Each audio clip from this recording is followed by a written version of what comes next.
2013 সালের 5 মে রাত তখন 2:45। ঢাকার মতিঝিল এলাকায় বিদ্যুৎ নেই, চারদিকে ঘুটঘুটে অন্ধকার, কিন্তু সেই অন্ধকারে হাজার হাজার মানুষ, নিঃশ্বাস বন্ধ করা এক নীরবতা। আর তারপর হঠাৎ করেই সবকিছু বদলে গেল। সেদিন ঢাকার শাপলা চত্বরে কি ঘটেছিল তা বাংলাদেশের ইতিহাসে এখনও এক বিতর্কিত, রহস্যময় এবং বেদনাবিধুর অধ্যায়। গল্পটা শুরু হয় আরও কয়েক মাস আগে থেকে। 2013 সালের শুরুতে দেশ জুড়ে তুমুল আলোড়ন।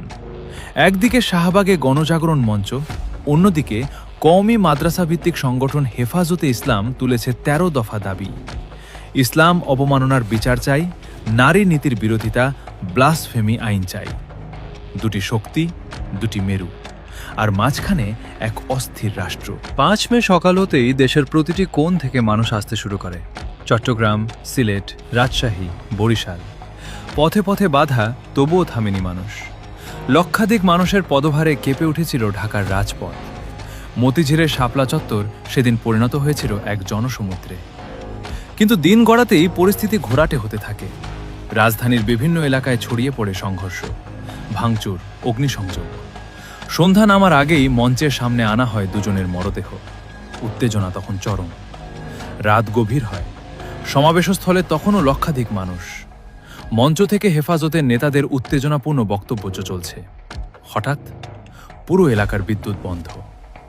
নিমেষেই ডুবে গেল শাপলা চত্বর গভীর অন্ধকারে। এটা কি কাকতালীয়, নাকি পরিকল্পনার অংশ? পুলিশের তথ্য বলছে এই অভিযানের নাম দেওয়া হয়েছিল অপারেশন সিকিউর শাপলা। বিজিবি ডেকেছিল অপারেশন ক্যাপচার শাপলা। রাত 2:45টায় 3 দিক থেকে একসাথে এগিয়ে এলো পুলিশ, র্যাব আর বিজিবির শত শত সদস্য। ফাঁকা গুলি, কাঁদানে গ্যাস, সাউন্ড গ্রেনেড। মাত্র 10 মিনিটের মধ্যে ছত্রভঙ্গ লক্ষাধিক মানুষ। কিন্তু তারপর ভোরের আলো ফোটার সঙ্গে সঙ্গে উঠে আসতে থাকে ভয়াবহ সব প্রশ্ন। কতজন মারা গেছে সেই রাতে? সরকার বলল কেউ না। পুলিশ দাবি করল এটি ছিল রক্তপাতবিহীন অভিযান।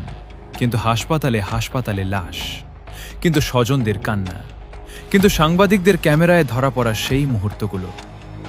ঘটনা ধামাচাপা দিতে সেদিন ভোর রাতেই বন্ধ করে দেওয়া হয় দিগন্ত টিভি আর ইসলামিক টিভির সম্প্রচার। কিন্তু সত্য কি চাপা থাকে? বছরের পর বছর পেরিয়ে গেছে। মানবাধিকার সংগঠন অধিকার জানিয়েছে কমপক্ষে 61 জন নিহত হয়েছিলেন। 2024 সালে আন্তর্জাতিক অপরাধ ট্রাইব্যুনালের তদন্তে বেরিয়ে এসেছে শুধু ঢাকাতেই নয়, নারায়ণগঞ্জ, চট্টগ্রাম ও কুমিল্লায়ও সেই রাতে 58 জনের বেশি মানুষ প্রাণ হারিয়েছেন। 2025 সালে হেফাজত দাবি করেছে 93 জন শহীদ হয়েছেন সেদিন। আজ সেই শাপলা চত্বরে বিচার চলছে। প্রাক্তন প্রধানমন্ত্রী সহ 21 জনের বিরুদ্ধে মামলা। গ্রেফতার হয়েছেন সাবেক পুলিশ কর্মকর্তারা, মন্ত্রীরা। স্মৃতিস্তম্ভ নির্মাণের পরিকল্পনা হচ্ছে। কিন্তু যে প্রশ্নটা থেকেই যায়, সেই অন্ধকার রাতে শাপলা চত্বরে যারা প্রাণ দিয়েছিলেন তাদের সত্যিকারের ইতিহাস কি কোনোদিন পুরোপুরি লেখা হবে? স্ক্রিপ্টটি বিভিন্ন ওয়েবসাইট যাচাই বাছাই করে লেখা।